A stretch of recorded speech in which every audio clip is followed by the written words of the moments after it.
Değerli izləyicilər, videonu bəyənib kanala abunə olun ki, hər kəs son xəbərlərdən anında məlumatlansın. Naxçıvan Muxtar Respublikasının Kəngərli rayonunda Vətən müharibəsi iştirakçısı ürək tutmasından vəfat edib. Məlumata görə 44 günlük Vətən müharibəsi iştirakçısı Elvin Pənahov iş yerində idman edərkən qəfil ürək tutmasından dünyasını dəyişib. Qeyd edək ki, 34 yaşlı mərhum Pənahov ailəli olub, 3 övladı var. Allah rəhmət eləsin.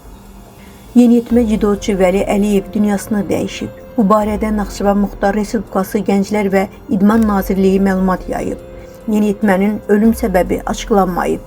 Qeyd edək ki, Vəli Əliyev cari ilin 18 iyun tarixində keçirilən cido üzrə Muxtar Respublika birinciliyində qızıl medal qazanmışdı. Allah rəhmət eləsin.